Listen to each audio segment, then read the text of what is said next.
Well, a disappointing outcome here at Kyle Field in College Station. My name is Bryce Koon. I'm here at Kyle Field, and we got Glen West on the other side of this call where he is sitting in the friendly confines. Well, I guess you're in New Orleans. You're not quite in Baton Rouge, so you don't have to avoid the pandemonium of the fans just losing their minds. But hey, this was tough. This was tough, Glen. I mean, there's no other way to put it.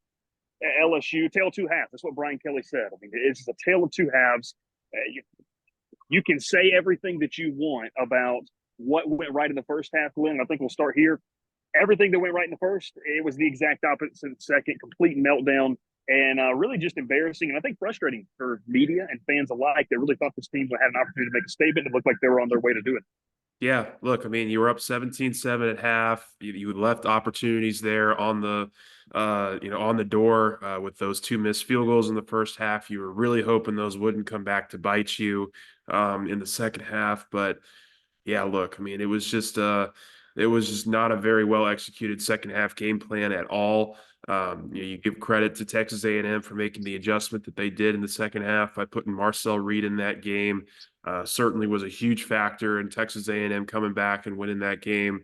But this was hard not to feel like LSU just kind of shot itself in the foot here. And as particularly on the offensive side of the ball, on special teams, my biggest key coming into this game, and I wrote about it kind of in our matchups to watch piece that we usually release on Saturdays, but I wrote LSU's offense versus itself as my matchup to watch because I just felt like, these were two offenses that came into this game turning the ball over quite a bit at times. And LSU just really could not afford to be the team that was going to be the one turning it over in this game. And unfortunately, you get the three Nutsmeyer interceptions there. Just inexcusable decisions. I mean, like all three of them were bad throws and just not what we've grown accustomed to seeing Nussmeier do at all times. I mean, he's had these interception issues in his past, but I think for the most part, when the game's gotten into crunch time, we've seen Nussmeier respond in a different way. And tonight, unfortunately, just too many mistakes that piled up for him. He was just absolutely not helped at all in the run game. I mean, that was just a putrid performance from a running perspective after showing some strides against Arkansas. I thought LSU really just took a giant step back in the run game. You talk about the special teams, the two missed field goals, the fumbled field goal. That's 9 points right there. And if you're talking about, 9 points that you get between the first and third quarters, you're looking at a one-score game in the fourth quarter and an opportunity to potentially maybe even win this game. So special teams was not great. Obviously, the turnovers offensively, 146 yards for LSU in the second half. All 146 of them were passing yards. There was just zero complementary football between the run and the pass. Brian Kelly talked about it after the game, but just a really just let down of a performance in the second half, and was obviously put over the top there by Marcel Reed and what he was able to do, just gashing this defense for 4 straight touchdown drives.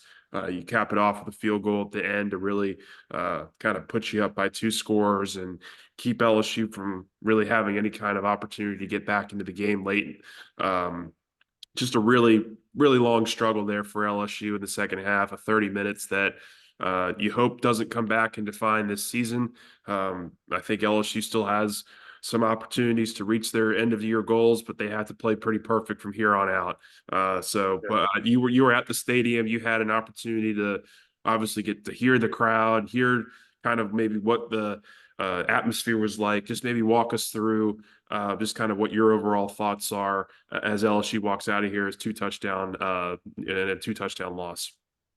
Yeah, I mean, look, if you're a college football fan, you kind of sit here and you say, hey, this is one of the best environments, in college football you've ever been to if you're a neutral fan. Unfortunately, our fan base that we cater to is, on the losing end of this. So it's one of those things, but when you talk about the atmosphere, the fans made it difficult. And I kind of thought this too.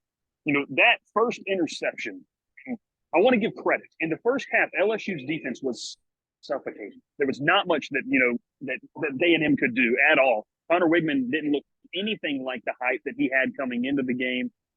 They had, and Brian Kelly talked about 38 passing yards. I mean, you really executed your game plan against Connor Wegman to perfection. I mean, But when you give them a short field, Glenn, I mean, that's really where things kind of started to heat up. And we talked to Greg Penn and Garrett Nussmeier after the game, and Greg Penn looks the ultimate professional. He's not going to throw his teammates under the bus. But you know, Glenn, I know, everyone knows, they're smart enough to know when you have to play against a short field, when you have to play on a short field against a team that's struggling, that allows the crowd to get back into this game, and it also allowed that offense to get some confidence. And then I think, a couple of concerning things, Glenn, is, Brian Kelly talked about, he said, hey, we had a game plan for Marcel Reed, because obviously Reed had played 2 to 3 games this season already. It wasn't a massive surprise that we saw him in this game. And then Greg Penn comes out there and says, hey, we didn't prepare for him. So, that I think that's something that's kind of an interesting storyline. I tweeted that out, and obviously people might say, hey, you're making a bigger deal. But when it comes from the mouth of a player and then from a coach, it's obviously something that, fans are going to raise questions about. What was the game plan? And, I thought Sonny Shipp did a great job on our board talking about this. Is it's okay that it caught you by surprise to a certain extent. But the fact that this defense looked lost, it looked completely unprepared against a guy that's dynamic. And Glenn, let's be honest, not look too far ahead, you're going to face Jalen Milroe. And I know Alabama is salivating at the opportunity to kind of do what they were able to do, against what A&M was able to do against defense. Diego Pavia has some legs. DJ Lagway has some legs. Jackson Norton has legs. Every quarterback you face from here on out has the ability to run the football. And the book's out on LSU. This is how you do that. So Brian Kelly talked about it. They've got to find a way. I mean, I wrote this column on Monday and talked about, hey, this is my expectation. You fell short tonight. All of your goals, Glenn, are still ahead of you. I mean, you can still find a way to sneak into this playoff. It's going to be a playoff game from here on out. But wanted to get your thoughts just on the inability to stop Marcel Reed. I mean, I go back to what Brian Kelly talked about. That was maddening to watch. I mean, it didn't seem overly exotic. They were just out executing you. And for lack of better words, you were on your heels that entire second half. I mean, it was the same play. I mean, it really was. It was, Reed reading the linebacker, reading the guy that was coming off the edge and making a decision off of that. I mean, he kept the ball a good number of times. I think he handed it off maybe a few times to Le'Veon Moss or to one of the speedy other backs that they have. But in large part, I thought it was him, just really doing, just executing at an extremely high level what they were asking him to do. And you flip that to the other side here for LSU. They were on their heels. I mean, there's just no other way to put it. They were just passive. They were on their heels. They looked very much like the defense that we saw for much of last year. They just did not have a good understanding of how to stop this and how to get kind of get it under wraps. And look, I think when you come out there and you get the touchdown from Nussmeier in the late third quarter, maybe early fourth quarter, you make it a one possession game, and then the guy comes out and he throws like a 60-yard bomb on you, beats Jarvis Gilbert down in coverage. That was curtains for me. I mean, that was just the end of the game. I mean, I was like, if you can't stop the pass against this guy, or at least stop from the big explosive pass play, there's just no way they're going to hang around and get the stops they need to. And credit to A&M and that offense for sticking with it, for figuring it out in the second half. And LSU just didn't have the adjustments there in the second half. But I do find that it's very intriguing that Greg Penn said that after the game. When we had just talked with, or when you guys had just talked with Brian Kelly, and sounds like they did have they talked about a plan, maybe and then Greg Penn comes out and says no. I mean, that's something they're going to have to want to clear up probably next week with us. But just really not a great executed game plan in the second half. I really thought the interceptions kind of what started it, but the decision that A&M made there to go to Reed, just to throw LSU a different look, I thought really was the ultimate determining factor in this game. I thought they just did a number on this defense that they really weren't ready for. And Reed is a lot faster than I think most of the quarterbacks they've played so far. I mean, he has elite speed. I mean, he has, I don't want to call it Jaden Daniels speed, but he's right up there with some of the quicker quarterbacks I've ever seen run the ball. So I think that was certainly something that threw LSU's defense off, and a big reason why they just could not get any stops there in the second half. And just to kind of round out this instant reaction pod, we appreciate you tuning in. A little bit different viewpoints maybe for you, but special teams, Glenn. And this has been something that kind of felt like the pot was about to overflow because you had seen signs of struggles here and there. South Carolina game, the Ole Miss game, the Arkansas game was better. But this went from, okay, we have some struggles to this was a massive liability.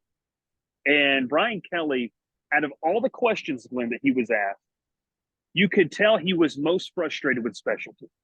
And it's not to suggest that special teams is easy, but I think it's the definition of do your job. And that's something Kelly has, for lack of better words, pounding his fist on the table and wanting out of his team. And so, you look at that, the bad snap, we've seen that out of Slade Boyd more than trading. But just altogether, I think it's a disappointing result.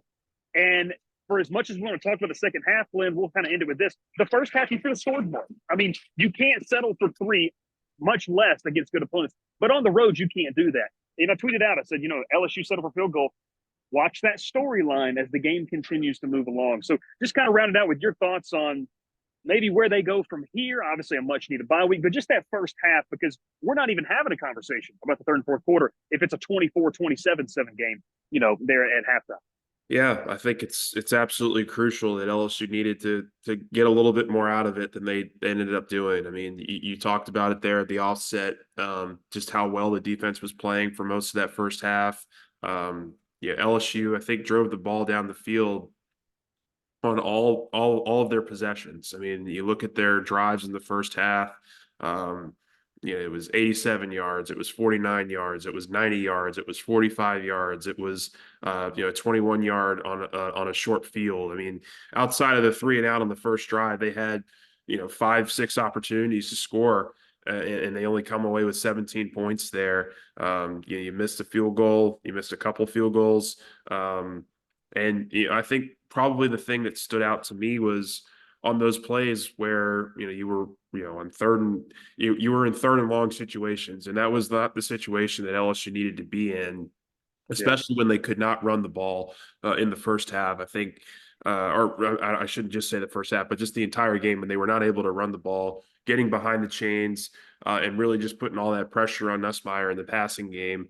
I think just really hurt LSU and those opportunities there to potentially turn 3 into 7. I mean, they did not put Ramos in a great position either. I mean, those 48 and 49 yard field goals were career longs for him. So, you expect a good SEC kicker, which I think we believe that Ramos is, to make those or to make at least one of those.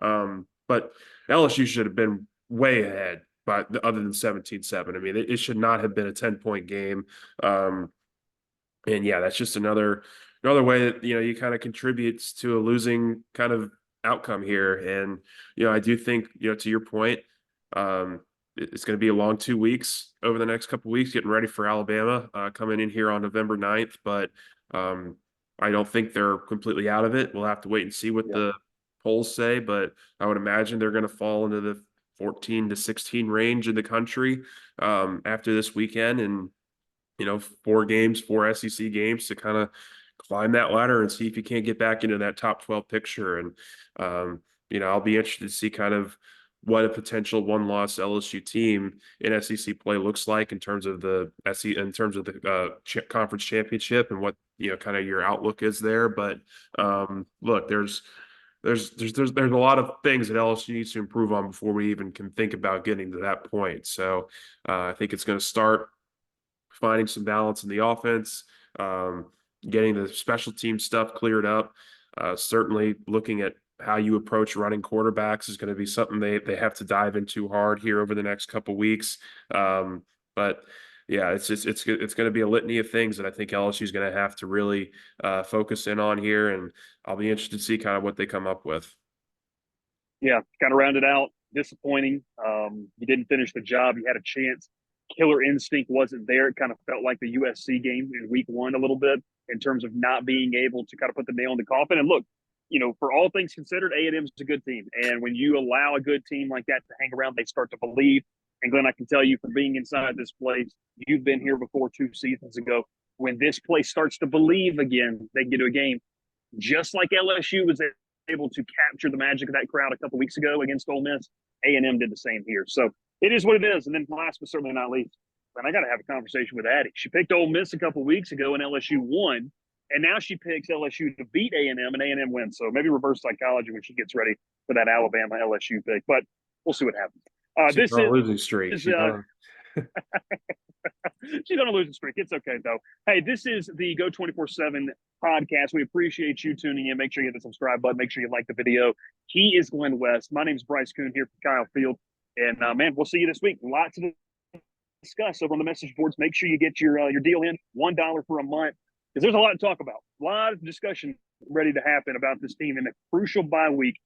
And now every single game is you're playing for your postseason life. It's going to be interesting. My name is Bryce Koon. It's Glen West. We'll catch you next time here on the Go 24/7 podcast.